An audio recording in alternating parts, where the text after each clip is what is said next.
Matthew 18. At that time the disciples came to Jesus and asked, "Who, then, is the greatest in the kingdom of heaven?" He called a little child to him, and placed the child among them. And he said, "Truly I tell you, unless you change and become like little children, you will never enter the kingdom of heaven. Therefore, whoever takes the lowly position of this child is the greatest in the kingdom of heaven. And whoever welcomes one such child in my name welcomes me. If anyone causes one of these little ones, those who believe in me, to stumble, it would be better for them to have a large millstone hung around their neck and to be drowned in the depths of the sea.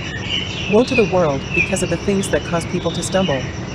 Such things must come, but woe to the person through whom they come. If your hand or your foot causes you to stumble, cut it off and throw it away. It is better for you to enter life maimed or crippled than to have 2 hands or 2 feet and be thrown into eternal fire. And if your eye causes you to stumble, gouge it out and throw it away. It is better for you to enter life with 1 eye than to have 2 eyes and be thrown into the fire of hell. See that you do not despise one of these little ones. For I tell you that their angels in heaven always see the face of my Father in heaven. What do you think? If a man owns 100 sheep, and one of them wanders away, will he not leave the 99 on the hills and go to look for the one that wandered off? And if he finds it, truly I tell you, he is happier about that one sheep than about the 99 that did not wander off. In the same way, your Father in heaven is not willing that any of these little ones should perish. If your brother or sister sins, go and point out their fault, just between the 2 of you. If they listen to you, you have won them over.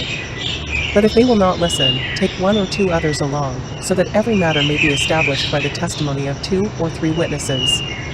If they still refuse to listen, tell it to the church, and if they refuse to listen even to the church, treat them as you would a pagan or a tax collector.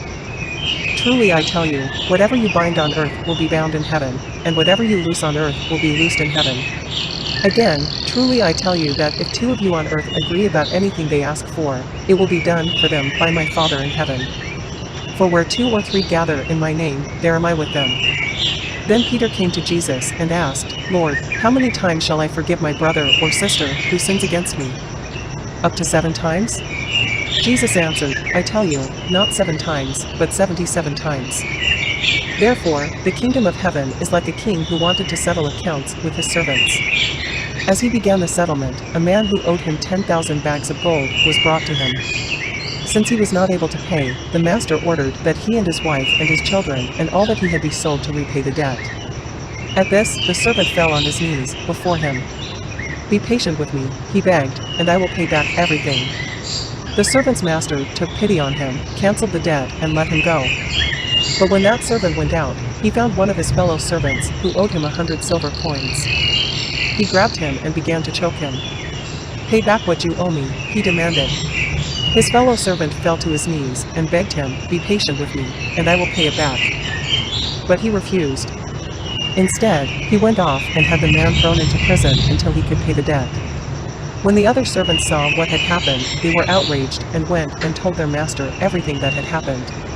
Then the master called the servant in. "You wicked servant," he said, "I canceled all that debt of yours, because you begged me to. Shouldn't you have had mercy on your fellow servant, just as I had on you?" In anger, his master handed him over to the jailers to be tortured, until he should pay back all he owed. This is how my heavenly Father will treat each of you unless you forgive your brother or sister from your heart.